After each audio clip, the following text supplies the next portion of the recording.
What's going on, guys? Welcome back to the channel. Hope you guys are all doing well. Before we jump into today's video, I'd like for you guys to do me a favor. Go and smash that subscribe button. That way we can break the YouTube algorithm and get this video out to more viewers. And if by the end of the video you guys find this information useful and or helpful, go and hit that like button, turn on notifications so you know when I'm uploading new content like this. With all that being said, let's jump right into today's video. Alright guys, so in today's how-to video, I'm going to go over doing a cooling system evaluation. So, if your car is overheating, if your car is losing coolant, if you see physically coolant leaking on the floor when you come out in the morning and checking your car, then this video is definitely going to help you out. So the customer brought this car in for an overheating problem. So what we're going to go and do is we're going to check a few things. We're going to go ahead and check the coolant level, see if it's full. Now, for a car brought into a shop, it's kind of irrelevant because the customer possibly could have filled it up before they brought it here. So that wouldn't really indicate a leaking problem. If it's your personal car and the coolant level is way low, then obviously that will indicate a leak, either external or internal. Next thing we're going to go ahead and check is we're going to go ahead and run the car. Well, we're going to check for coolant. We're going to check for any physical signs of it leaking, which would be residue somewhere. After that, we're going to go ahead and turn the car on, let it warm up, and we're going to check the thermostat operation. So we're going to check the upper and lower hoses, and then we're also going to go ahead and check the fan operation. Now, it's possible some cars, not all, if you have a scan tool that can do bidirectional testing, you can actually activate the fans. Now, what that'll let you do is, it'll let you check the circuit. So if it's commanded on, and it does come on, and you know the relay is good, and you know the fan itself is working. If you hear the relay click and you don't see the fan working, then you can go ahead and do a test. That way you can check to see if the fan is getting power and ground. If it is, then obviously your fan has failed, and that would probably be why your car is overheating. But in this case, it's overheating. I haven't taken a look at the car yet, so what we're going to go and do is we're going to get under the hood. We're going to check the coolant level. We're going to go do a visual inspection, make sure there's no physical leaking somewhere, and then we're going to go step by step to figure out what's going on with this car. Alright guys, so the first thing we're going to go ahead and check is we're going to open up the reservoir tank and just check the coolant real quick just to make sure it's full. And in this case, we are full.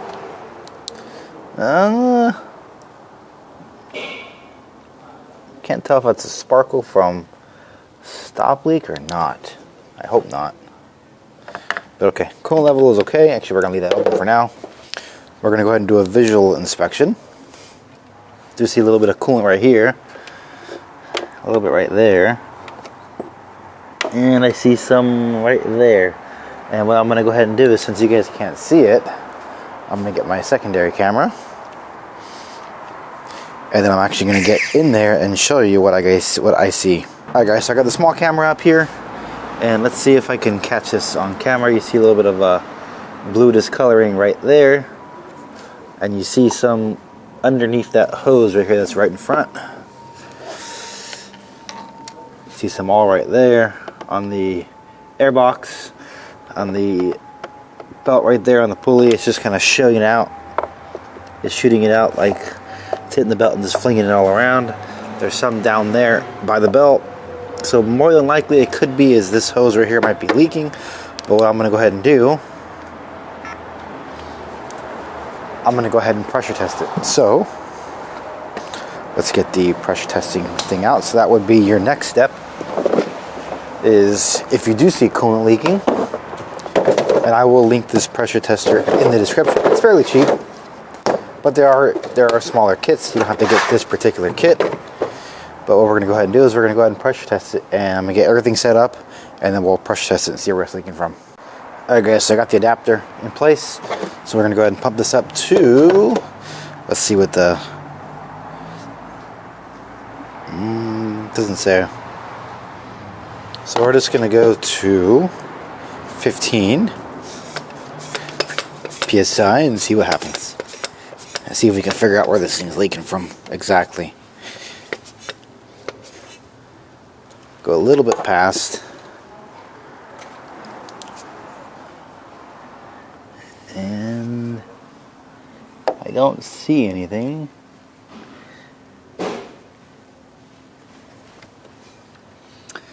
I do see silicone around this same one that was potentially leaking. Maybe it was leaking before and somebody added silicone to it just to keep it from leaking further, or maybe they replaced it, who knows.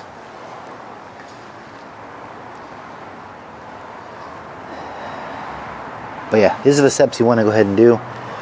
If you don't see any physical leaking after you hold the pressure test for a while and it's holding pressure, then what I'll do is I'll explain what the next step is. So I'm going to go ahead and let this thing sit for a little bit off camera, and then obviously if anything leaks, I'll come back and bring you guys back and I'll show you what's leaking. Alright, so what I went ahead and looked on the manual, the test pressure is actually 2.0 bar. So what I'm going to go ahead and do is get it up to 2.0, or now we're at 1.5. At least that way I can get it to running specs. That's kind of high though, huh? I'm like all the way on the top of my gauge.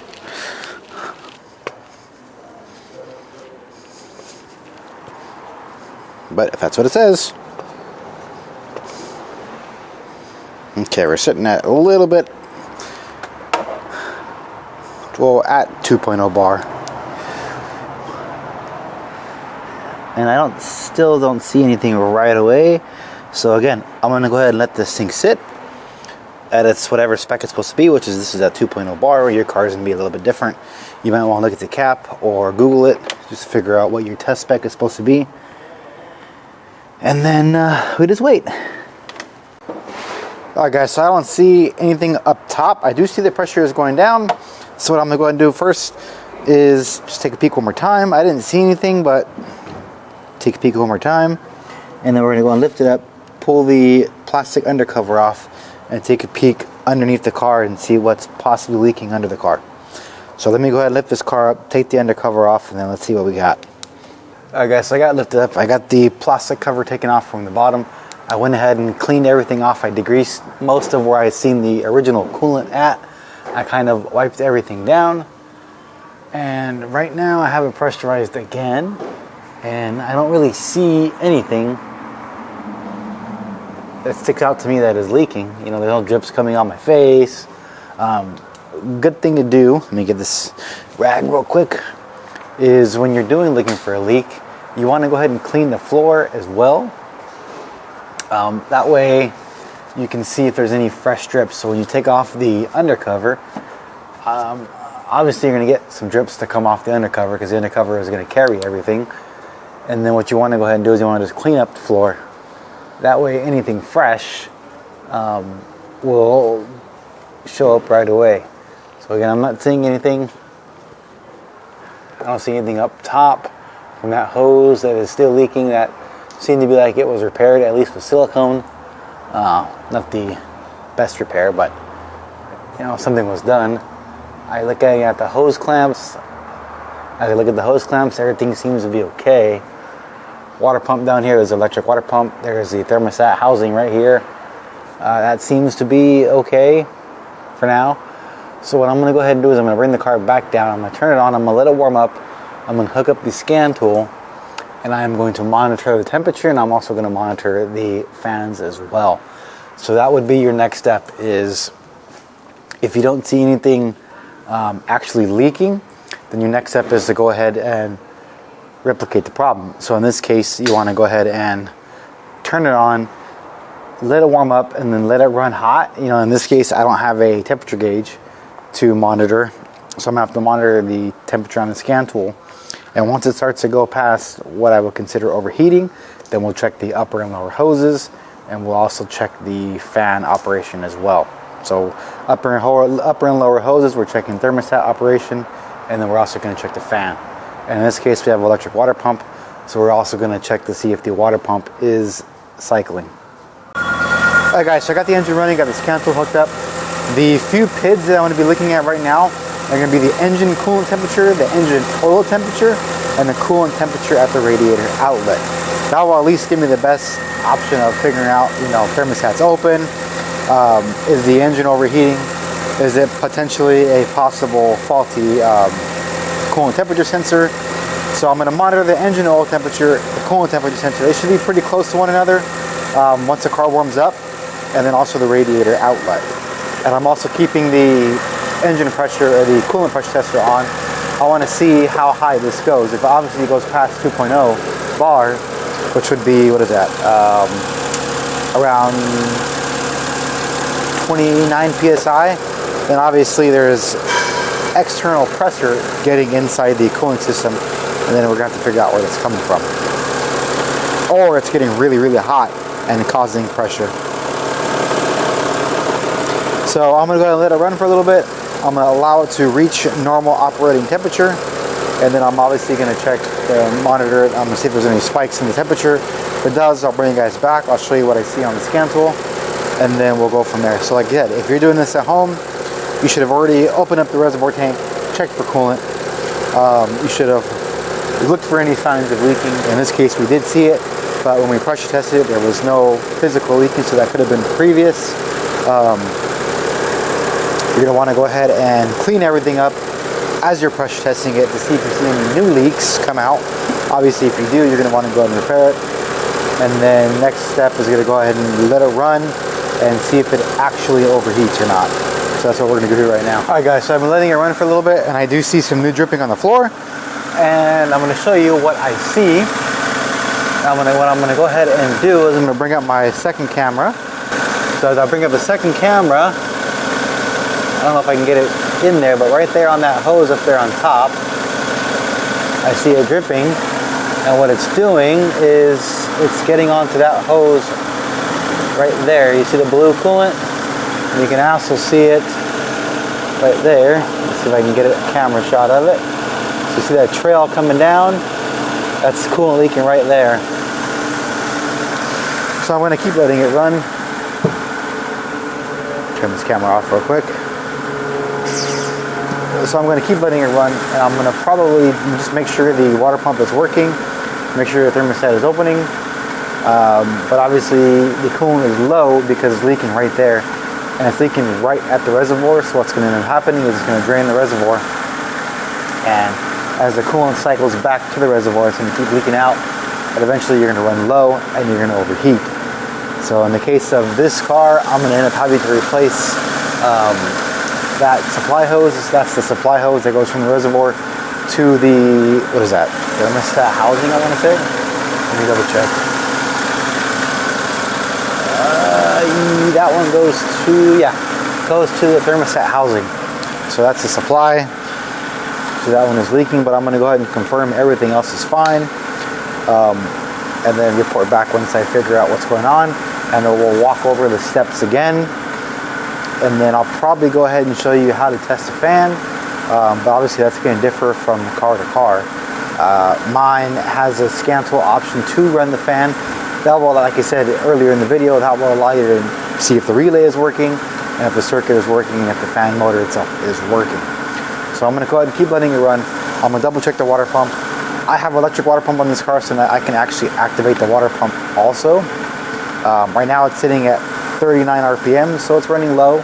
That might be normal for whatever temperature it's at. We're actually sitting at 210 right now. Outlet is sitting at 87 degrees. Engine oil is sitting at 170.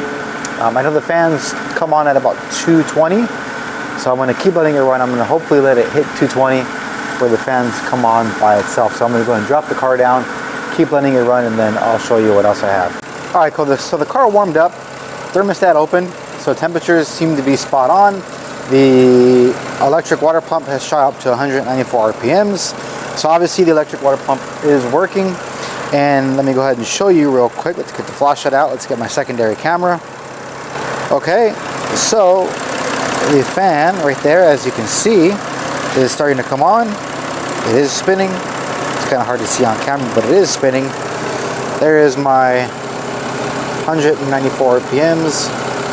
Now the temperatures seem to be okay.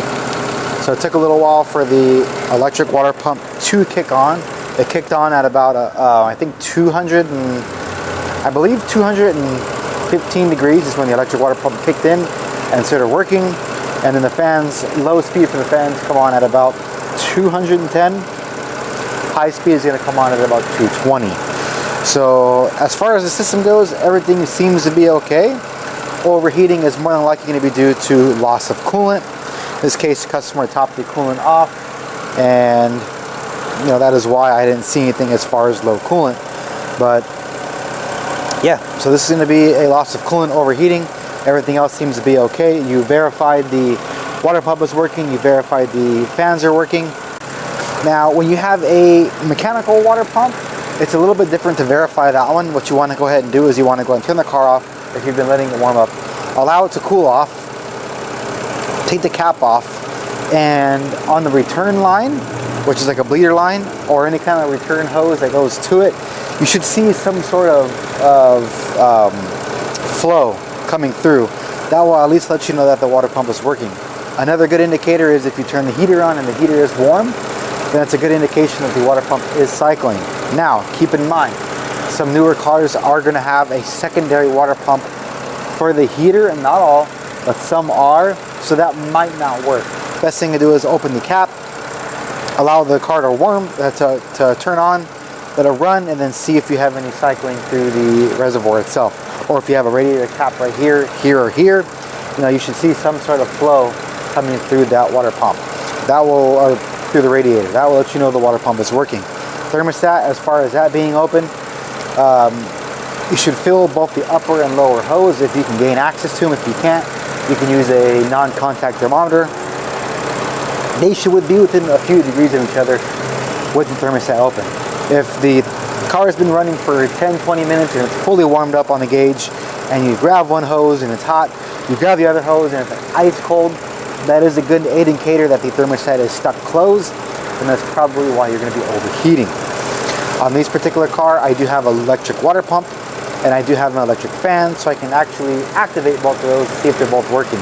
If you have a mechanical fan, a viscous touch fan, what you can go ahead and do is with the car off and obviously not running, you can spin it. It should have some sort of resistance. If it doesn't have any resistance at all, it's just spinning free, then that's a good indicator that the fan clutch is bad and your fans are probably not working when they need to be. There is another method. I'm going to let you know what it is, but I obviously don't recommend it. You can go ahead and turn the car off or have the car running with the fan on low.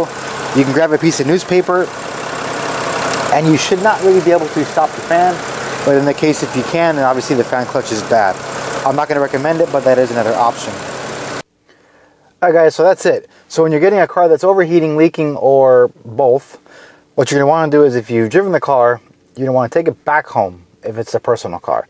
Let it cool off overnight. You're going to come in the morning, you're going to open the reservoir. If the reservoir is low, that obviously indicates a leaking problem. You're going to want to go ahead and top it off with the water. You don't have to put any coolant in it right now. Top it off with the water, get a pressure tester. I'll link that pressure tester that I have in the description. It's fairly cheap and it works. It has most adapters for all vehicles. And then you're going to go and pressure test it to whatever the spec is. Usually if it's most cars, it's around 15 PSI, but obviously some cars are going to be a lot higher. You're going to want to go online and try and find the specs for it. Pump it up, check for any leaks, let it sit for a little bit. And then obviously whatever you see as far as new fluid coming through it, that's where you're going to have a leak. If that's fine and you have no leaks, you open the reservoir is full, then it's something else. You're going to want to go and turn the car on, allow the car to warm up, maybe go around a block, let the car to get normal operating temperature, open the hood. You're going to want to check the thermostat function, so you're going to want to go ahead and let the car go to operating temperature, let the thermostat open, which is usually about 180 plus, depending on the car, but most cars are about 180. Let that warm up, and then check upper and lower hoses. Feel them. They should be a few degrees off from one another. It shouldn't be that one's really hot and one's really cold. That will indicate you have a stuck closed thermostat, and you're going to want to go ahead and replace that thermostat. If your thermostat is opening, then you're going to want to go ahead and check the fan operation. So again, let the car warm up. Once the car starts to run hot, the fans should be working. Now, before that, the fans should come on low speed at any given time. So obviously you don't want to sit there and stick your hands in there and move it around, especially if it's an electric fan. It can turn on at any time. You're going to want to go ahead and check it, make sure it spins before you turn the car on. Make sure it's not seized up. Same thing with a mechanical fan. Make sure it's not seized up. Now a mechanical fan, when it seizes up, it'll spin full speed at all times, and those are kind of a dead giveaway, as when you accelerate, you're going to hear that whooshing sound coming from the fan. Now if you have a fan that's mechanical and you spin it and it's really, really loose, it doesn't have any resistance, then obviously you're going to have a bad viscous fan clutch, you're going to want to go ahead and replace the fan clutch. Now for electric fans, again, if you have a scan tool that can do bidirectional testing and it gives you the option to activate the fan, that will at least let you know that the relay is working and that the fan motor is or is not working. If you activate it, you hear the relay clicking and the fan doesn't come on, that's a good indicator that the fan is bad. You're going to want to let it go ahead and warm up, kind of run hot, and then see if the fan activates. If it still doesn't activate, then obviously you have a bad fan assembly. So I think that just about covers everything. The most extreme one would be you're losing coolant. It's not an external leak. It's leaking internally into the cylinder, the combustion chamber, and you have a blown head gasket. That one is also a good indicator when you pull the engine oil dipstick and it's all white and milky. Kind of a good indicator that the oil and the coolant are mixing. Alright guys, so that's going to go and do it for today's video. If you found something useful in today's video, go ahead and give this video a like and a share. And also, if you guys have any questions automotive related, you guys need wiring diagrams, second opinions, or just a tip on something, feel free to hit me up on Twitter. I can respond to you guys via DM. Until I see you guys in the next video, you guys have a good one.